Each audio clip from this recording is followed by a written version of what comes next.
Ahoy there! Welcome, my name's Adam Park and I'm Head of Brand and Licensing at Rare, and I am joined today by 3 members of the Sea of 3 crew. Sea of 3 crew? Sea of Thieves, yeah. Kind of work. So, I'll go along the row. So we've got Joe Neats, Executive Producer on Sea of Thieves. We've got Mike Chapman, who's our Creative Director. And then we've got Joe, who is our Senior Community Manager. So how is everyone? Excited, tired, everything, all of the above. Like that wonderful mix you get at events. Yeah, yeah. Feeling the buzz of the live show. Yeah. Chatting to fans, the energy. So, awesome. I mean, it is our first official show since 2019. Yeah. So how is it actually being, I mean, I'm sure everyone's asking the same question, but how is it back at a show with people? Right. Overwhelming, but in the best way, right? Yeah. Like, it really is. Like, it's just the passion, the excitement, the buzz, I think that we all have coming to a show like this, right? And kind of meeting the fans, but then giving back to us from everybody that we see. It's just like, it's incredible. Like, we brought so many of the team here. We've got about 13, I think, with us. Like, and because it's just so valuable bringing people to shows, getting that buzz, getting that energy that you just take back to the studio to kind of just pour into more Sea of Thieves, basically, right? Yeah, absolutely. Like 2019, but it feels so much longer. Yeah. Like the first live show for us since 2019, so exactly what Joe said, feeling the buzz from the fans, and we get to take that energy back to the studio to keep making this easy. And so, Joe, this is your first official Sea of Thieves event? Yes, first official Sea of Thieves event and first gamescom in general. And? It's amazing. Like, obviously we had a little taste of this end of July with Sotfest. Yep. And that was wonderful to see the fans in person after so long, and for the first time for, I think, a lot of us. And now we've brought it to Gamescom, and some of them are here, and you're seeing them again and recognising them, and you get that real sense of what it means to them to be a part of this community. And we've got all sorts going on the stand, so go on, show off. So we've got tattoo stands, we've got Gold Hunters Live, which people can tune into. You can come and win things, photo ops, meet the team, so it's great being back. But, so obviously it's been 3 years since we've done anything like this. What's gone on generally, Mike? I'm going to ask you to start with. Sure. Sea of Thieves, has anything happened in the last 3 years? What haven't we done? Honestly, I think like, our passion has always been to keep building out this pirate world. And over the last 3 years, you think back to the things that we've added the emissary system. In fact, the players can go and role play as their trading companies for extra rewards. We've added new quest types. We brought in our seasonal progression systems. We brought in our adventures. We brought in our mysteries. We brought in like all these new ways to play. And one of the key ones, of course, was our collaboration with Disney on A Pirate's Life. And since 2019. Yeah. Thank you, sir. Just keep going. Yeah. And one of the big ones was what happened with The Pirate's Life. So working with Disney, we built all of that during the pandemic. Being at home, working with this team, we've worked together for so long. All of this incredible bonds and relationships that we built allowed us to get through what was a very hard time, but come through it stronger as a team, and we're more passionate than ever. And obviously, Joe, you joined Sea of Thieves during the pandemic. How has it been, like, that dynamic of actually coming into the studio? It's the best thing. Like, you get a real sense since day one of how closely the team works together and how approachable everyone is. There's no one that you can't just drop a message to, but that translates over to the studio where we've got such a wonderful, creative, nurturing environment, but you can go and knock on the door of anyone or bump into them into the corridor and conversations spark from that. It's such a wonderful thing to now have that. Everyone's not just behind a screen anymore. And how do you feel, Joe? I mean, again, it's been a long 3 years. We've achieved a lot in that time. How does it feel being back somewhere like this with what we've done? Well, honestly, like, I think we were talking about this kind of earlier, right? Like you were talking about during the pandemic, the team's all separated, but being back in the studio, you just get that energy that you feed off each other. You feed off kind of the team and the people around you. And coming to a show like this, you kind of get that same thing. Like I said, it's just you feed off the energy. Like, and even though we're exhausted and we've all got sore throats and I've got a cough sweet in my mouth at all times, like water on hand, like, but it is water, I promise. It's just.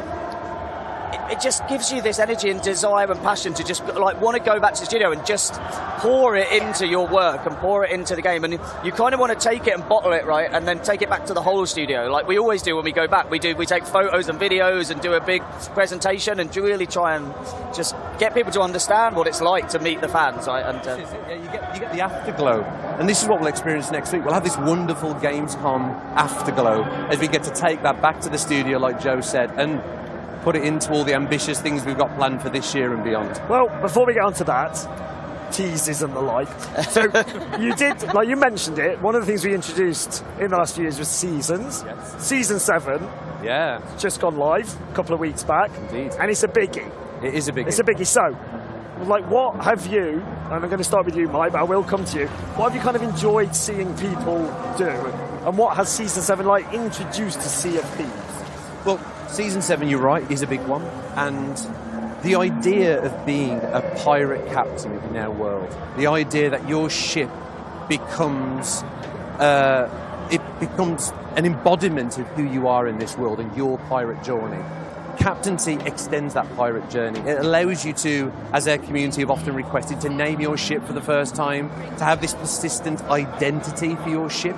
But beyond that, we're bringing in new progression elements. We're bringing in the captain's log, bringing ways that your session and the ship now feels like a home. So based on how you play, your ship represents who you uniquely are as a pirate and how you play in Sea of Thieves. So I think one of the most important things that has meant a lot to us seeing the reception is just seeing players go all in on that role play.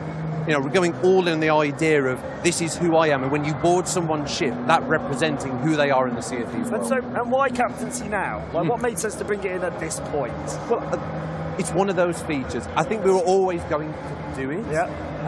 Why it made sense now was, and it kind of goes back to the question around what's happened in the last 3 years. You think about how much richer that Sea of Thieves experience has become. There's so many ways to play in Sea of Thieves now. There's so many ways to be who you uniquely are as a pirate, where the sandbox has got richer. There's new activities, there's new quests, there's new enemy threats. There's just new ways to play. So captaincy coming in now and rewarding you for all the unique things that's now in the sandbox, it kind of just puts this lovely new layer to that pirate journey, and it just celebrates this rich game that Sea of Thieves has become.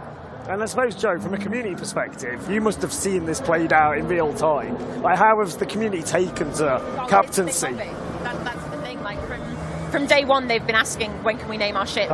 When can we do this? And then we've not only delivered that, we've delivered so much more on top of it, that people now have this pirate identity that until now was just conversations or role plays. And we've got people that are going for all those fishing trinkets, or people like myself that it's all cannons fired and fort of the dams that you've completed. And you've got that real sense of identity now from our players, because they can represent themselves on their ship, and they're colour coordinating everything, and they're decorating, and they're playing how they've always played, but now they're rewarded for it with their own identity. And they absolutely adore it. It's wonderful. Yeah. I mean, a big part of that is beyond just the notion of being a pirate captain. We wanted the idea that pirate captains in a world like ours would become the VIPs. Yep. They become the rock stars of the world. So as part of captaincy, and that's a big update that we brought in, there's a set of perks and conveniences that captains now have. So when you own your first ship in the Sea of Thieves, there's a unique cashing point just for you in the Sea of Thieves world to make offloading that treasure, you know, as part of going out there and having adventures, making that feel so much more efficient, using the harpoon to harpoon the treasure off the deck, cashing in that treasure really efficiently. But alongside that as well, you've got the new trinket system. So this new progression system that allows you to unlock these trophies that represent who you are. There's the captain's voyages, so you can select exactly what you want to do and store all of the voyages that you could do on this bookcase immersively in the captain's cabin. As part of that as well, you can go to the shipwright and you can purchase resources right there from the outpost and have them delivered to your barrels. So the idea that if you are a ship captain in the Sea of Thieves, you can get your ship ready quickly, you can pick the adventure you're going to go on, and you can just walk straight on that ship and have your adventures. And then that adventure be persistent. There's that sense of consequence for your actions. Your ship showing the battle scars of all your adventures. You choosing to, maybe you want to keep that. Maybe you want to role play with this kind of battle-scarred ship. Or you can pay a small amount of gold to make the hull pristine again. So it really strengthens and really amplifies everything that's already unique about Sea of Thieves. That second option is me. I have to pay to get it redone. I get in too many fights. Yeah. I love that though. I love the way it just allows players to be more uniquely who they are. Yeah. And like being out on the waves and looking through the spyglass and seeing all these ship names and how players have chosen to represent themselves. I mean, that's the magic, and it's enriched the sandbox of Sea of Thieves, and that's what we always want to do. So, I'm going to go now. So we mentioned ship names. It's a biggie. big part of captaincy. You don't have to tell me, but I'm going to ask a couple of you this. What did you name your ships? And I'm going to start with you, Joe. So I named my sloop is Littlefoot. Yeah. My rare loadout brig is Get Red. Nice. And my galleon, which is the one that we use the most. So if you see it on the seas, come and say hello. That's the purple loadout, and that is the Purple Rain with the quartermaster sails. Very good. Nice. And what about you, Mike? Okay, so I've got a sloop and a brig. So for the sloop is called the Golden Blade. Yep. So fans of Sea of Thieves will know that the Silver Blade, the Burning Blade, it's a big part of their lore. So the Golden Blade's a little tease for our fans, maybe, someone that's really into the lore, but my sloop is called the Golden Blade, and my brig is called Inferno. And that is actually a reference to One-Eyed Willie's ship, Inferno, in the 80s classic, The Goonies.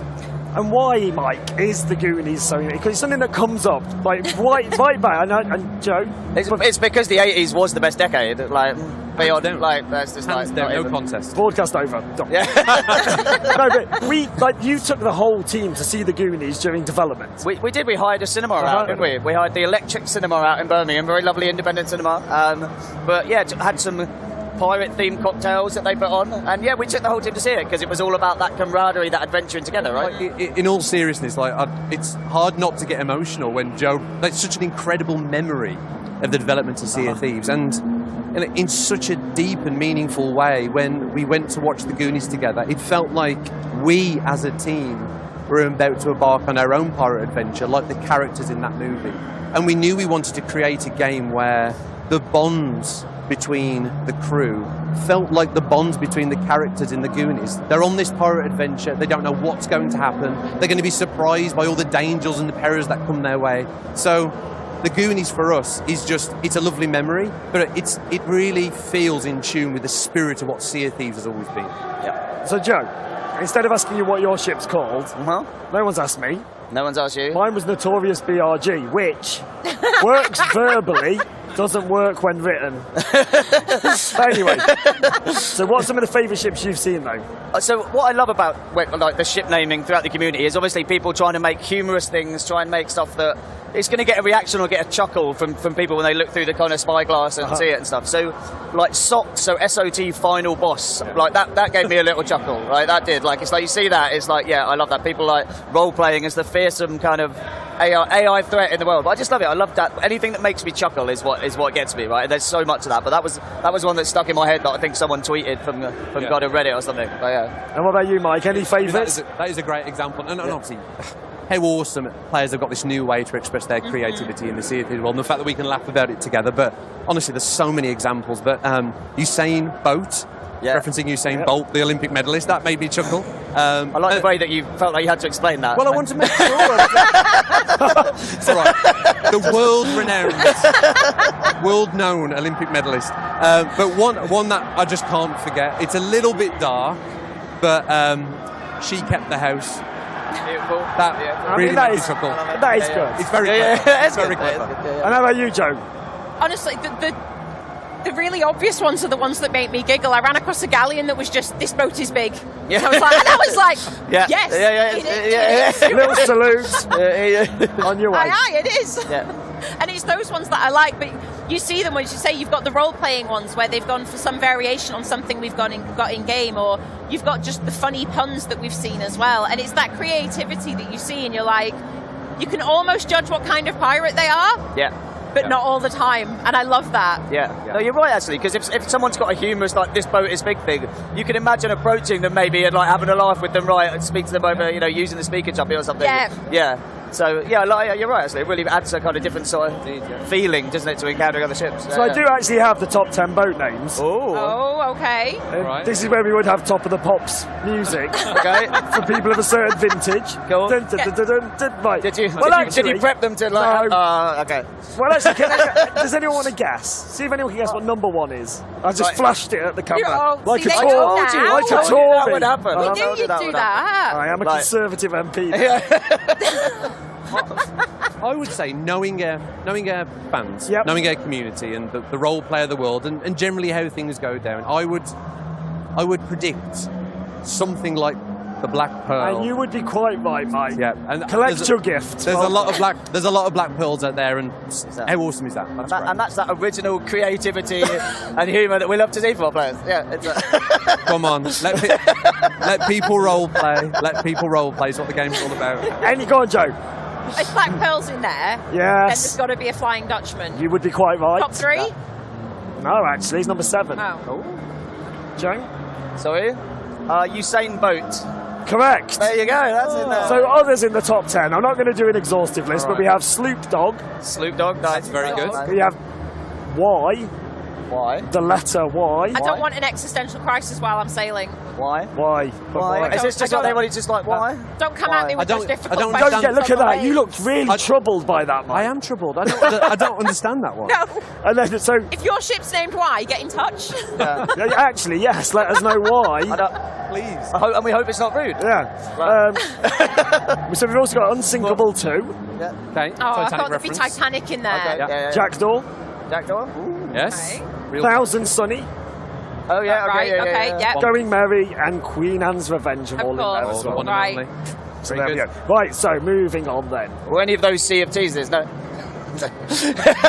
We're just getting to that section now. Yeah. Everyone just like, "Ugh." So, No. Adventure 6 then.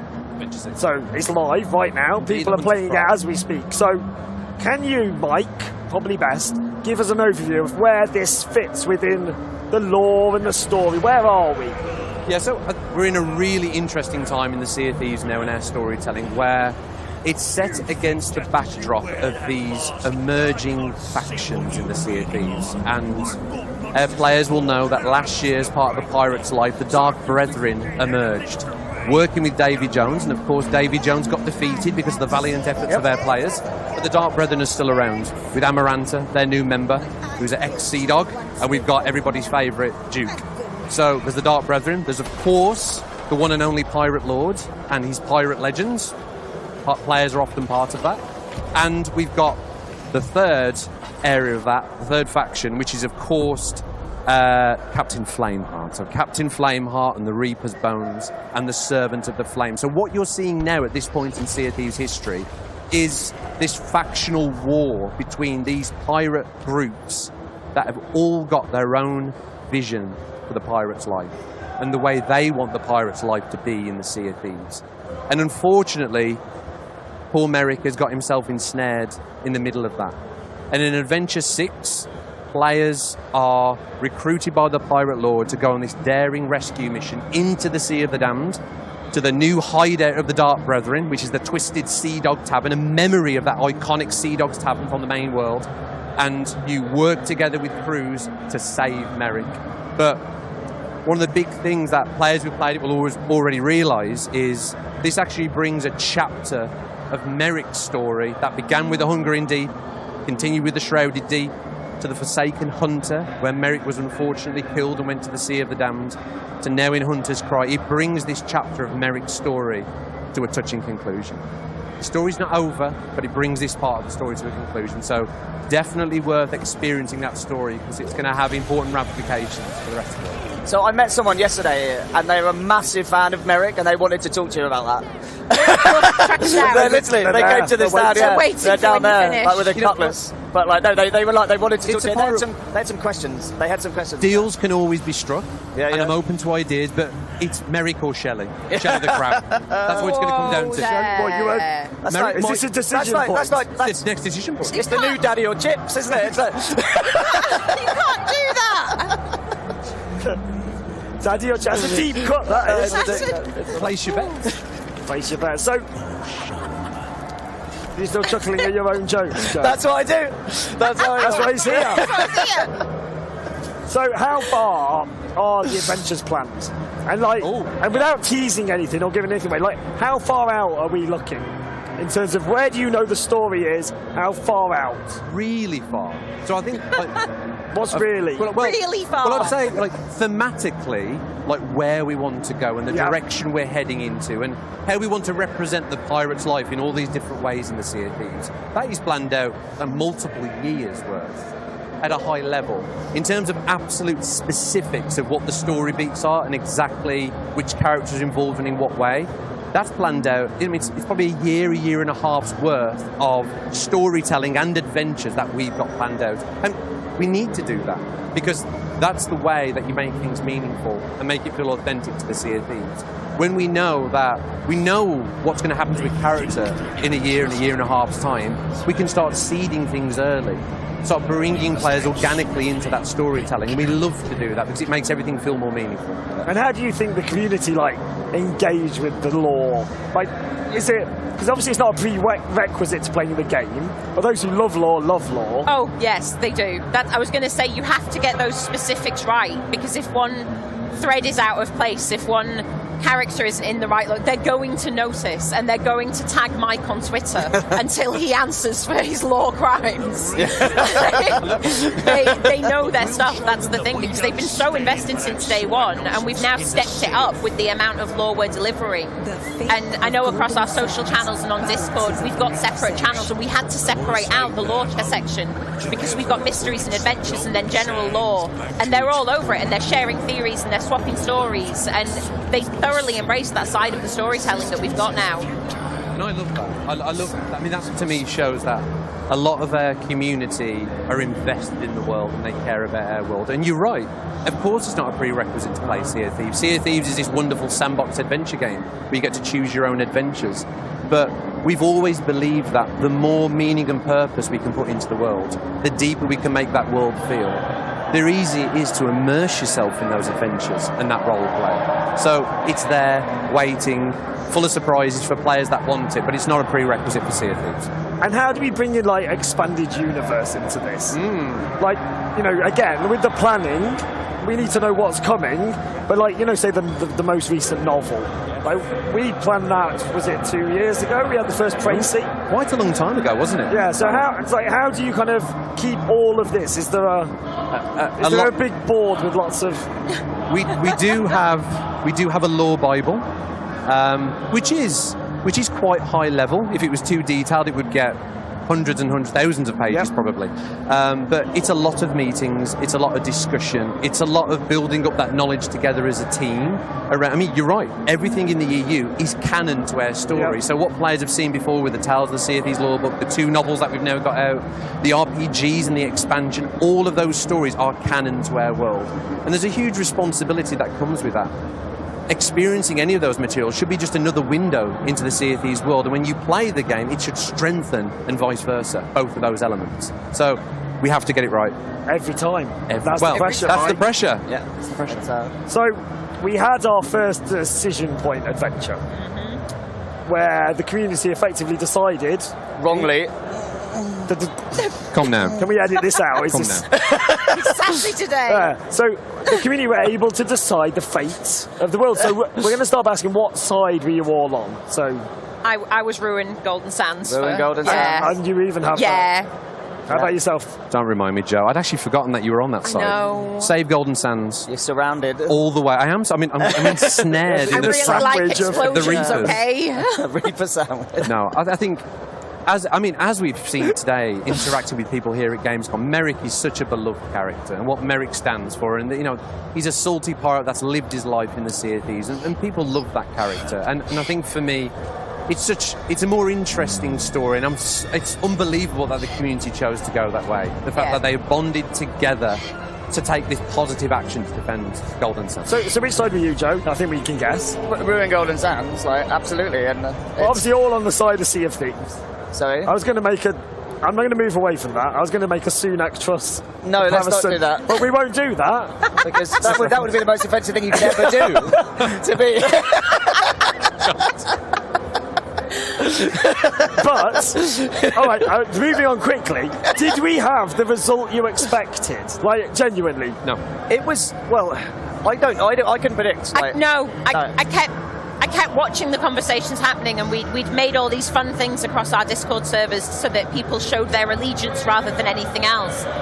And the Reaper's hideout was just burning stuff. Yeah. Merrick's was coordinating loot, and I had no way of knowing which way it was going to go. And as much as I wanted to ruin it, I'm not going to lie, I spawned in my first play session afterwards on Golden Sands and was really happy. I was look at it. I think as a designer, you think so much about the psychology of players and how they'll react to certain things. And I genuinely believe personally that it would go the way, it would go to that negative choice. It would go to the Reapers. They choose chaos. Who wouldn't want to see what happened if the Reapers won? Because Golden Sands, it's about taking it back to that neutral state, which it will evolve now because the choice has been made. But I always thought people would side with the Reapers. So just blown away by the fact that didn't happen. I thought that was a lovely surprise, and it's going to be really interesting as players see throughout this year what's going to happen to Golden Sands now and how that's going to play out. And honestly, and I love knowing kind of what the next decision point is and where where we're leading to.